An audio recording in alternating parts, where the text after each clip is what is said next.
اس غرض کے لیے حالت سکر ممد و معاون ہوتی ہے، اور یہ اصل مسئلہ حال و مقامات کا ہے۔ مجھے حالت سکر کی واقعیت سے انکار نہیں، انکار صرف اس بات سے ہے کہ جس غرض کے لیے یہ حالت پیدا کی جاتی ہے وہ غرض اس سے مطلق پوری نہیں ہوتی۔ زیادہ سے زیادہ صاحب حال کو ایک علمی مسئلہ کی تصدیق ہو جاتی ہے، نہ کہ مذہبی مسئلہ کی۔ وہ کہتے ہیں کثرت اور وحدت میں سکر کے عالم میں اگر کوئی شخص اس مشاہدے تک پہنچ بھی جاتا ہے تو وہ اصل میں وحدت اور کثرت کے تصور کو سمجھا ہے، اس سے توحید یعنی مذہبی مسئلہ حل نہیں ہوا، وہ علمی مسئلے کی تصدیق ہوئی ہے، نہ کہ مذہبی مسئلے کی۔ حالت سکر یا جذب و مستی میں سالک کو اس بات کا علم ہو جاتا ہے کہ واقعی کائنات میں اللہ تعالیٰ کے سوا اور کسی کا وجود نہیں ہے۔ وہ صوفیہ کے اس مشاہدے کی تصدیق کر رہے ہیں کہ واقعی جب وہ اس کو مشاہدہ کرتے ہیں، اس فلسفے کو کہ وحدت کیا ہے اور کثرت کیا ہے، جب وہ اس تصور میں ڈوب کر مشاہدہ کرتے ہیں تو ان کو اس بات کی تو حقیقت پتہ لگ جاتی ہے کہ اس پوری کائنات میں اللہ تعالیٰ کے سوا اور کسی کا وجود نہیں ہے۔ اللہ نور السماوات والارض، وہ ہر جگہ پہ اللہ تعالیٰ کے نور تک پہنچنے کی یا اس تک جانے کی کوشش تو کرتے ہیں، لیکن صوفیہ نے وحدت الوجود کی کیفیت کو محض ایک مقام لکھا ہے، اور شیخ اکبر یعنی محی الدین ابن عربی کے نزدیک یہ انتہائی مقام ہے اور اس سے آگے عدم محض ہے۔ لیکن یہ سوال کسی صوفی کے دل میں پیدا نہیں ہوا کہ آیا یہ مقام حقیقت نفس الامری کو بھی واضح کرتا ہے یا نہیں۔ اکثر حقیقت نفس الامری ہے تو یہ حقیقت وحدت الوجود جو سالک پر طاری ہوتی ہے محض دھوکہ ہے، اور مذہبی یا فلسفیانہ اعتبار سے اس کی کوئی وقت نہیں۔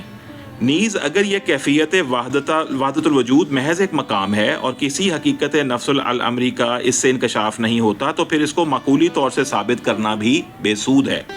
جیسا کہ ابن عربی اور ان کے متبعین یعنی ان کے جو فالوورز تھے انہوں نے کیا، اور نہ اس کے مقام ہونے کی بنا پر ہمیں روحانی زندگی میں کوئی فائدہ حاصل ہو سکتا ہے، کیونکہ قرآنی تعلیمات کی روشنی میں یا اس کی روح سے وجود فی الخارج یعنی کائنات کی ذات باری تعالیٰ کے ساتھ اتحاد یا عینیت کی نسبت نہیں ہے۔ یعنی ہم یہ نہیں کہہ سکتے کہ کائنات اور خدا ایک ہی ہیں، عین ہے، یہ عینیت کی نسبت نہیں ہے، بالکل بھی نہیں ہے، بلکہ مخلوقیت کی نسبت ہے۔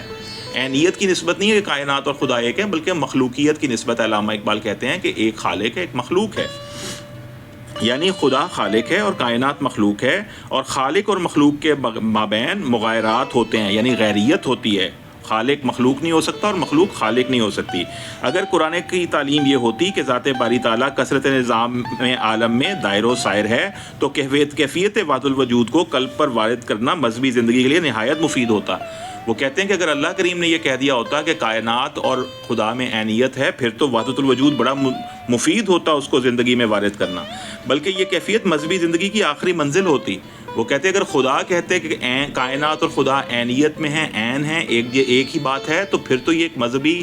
حکم کے طور پہ ہوتا، مذہبی زندگی کی آخری منزل ہوتی، لیکن اگر ایسا ہے نہیں۔ آگے علامہ اقبال اپنا عقیدہ بیان کرتے ہیں، کہتے ہیں مگر میرا عقیدہ یہ ہے کہ یہ قرآن کی تعلیم نہیں، یعنی وحدت الوجود کے اس تصور میں کائنات کو اس طرح سے دیکھنا، وہ کہتے ہیں یہ قرآن کی تعلیم نہیں ہے، یعنی قرآن کی روح سے خالق اور مخلوق یا عابد اور معبود میں مغایرات کلی ثابت ہوتی ہے۔ وہ کہتے ہیں قرآن تو بالکل اور بات کر رہا ہے، قرآن کہتا ہے کہ مخلوق خالق کا غیر ہے۔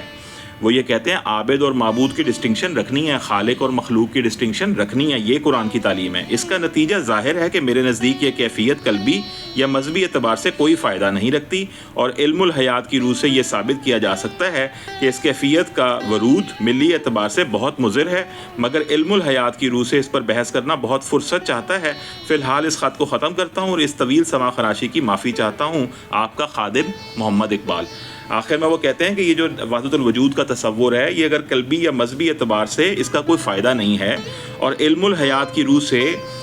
نہ یہ ثابت کیا جا سکتا ہے، اور اگر اس پہ آپ اپنا بہت سارا وقت صرف کر دیں گے اور ملی اعتبار سے یہ بہت مضر ہوگا۔ پوری کی پوری قوم اگر اس میں لگ گئی کہ کائنات اور خدا عین ہیں، ایک ہی بات ہے، ہر چیز جو ہو رہی ہے وہ اسی طرح، اس کو اگر عابد اور معبود، خالق اور مخلوق، حکم دینے والے اور حکم ماننے والے کے اعتبار سے نہ دیکھا گیا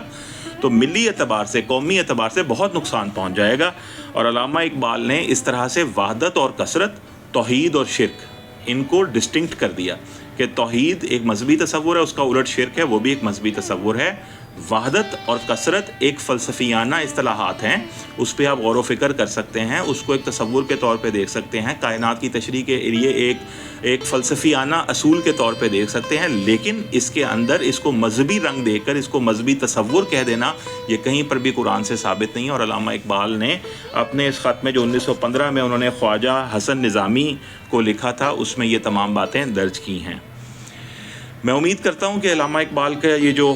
تصور ہے یہ آپ تک ضرور پہنچا ہوگا۔ اس میں اصل مقصد یہ نہیں ہے کہ یہ بتایا جائے کہ کیا وحدت الوجود کا تصور ٹھیک ہے یا نہیں ہے، یا دوسرے صوفیہ نے ٹھیک کہا یا علامہ اقبال کا موقف ٹھیک ہے۔ میں نے آپ کے سامنے یہ بات رکھ دی کہ علامہ اقبال قرآن مجید کے تفصیلی مطالعہ کے بعد ہمیں یہ چیز بتا رہے ہیں کہ ہمیں اس بات پر تھوڑا سا دھیان رکھنا چاہیے کہ کس اصطلاح کو ہم نے مذہبی اصطلاح کہنا ہے اور کس اصطلاح کو ہم نے فلسفیانہ اصطلاح کہنا ہے۔ علامہ اقبال کے مطابق وحدت الوجود ایک فلسفیانہ اصطلاح تو ہو سکتی ہے مگر یہ ایک دینی اصطلاح نہیں ہے، توحید کا متبادل نہیں ہے، توحید کا سینونیم نہیں ہے،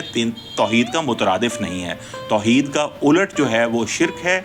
وحدت کا الٹ کثرت ہے، دونوں مختلف موضوعات ہیں۔ اور اس حوالے سے علامہ اقبال کا موضوع جو اسرار خودی اور رموز بے خودی کی کتاب کے شروع میں چھپے ہوئے خط کی شکل میں ہے وہ میں نے آپ کے سامنے پیش کیا۔ اسی طرح کے کسی اور موضوع کے ساتھ اگلی بار پھر حاضر ہوں گے۔ اپنا بہت خیال رکھیے گا۔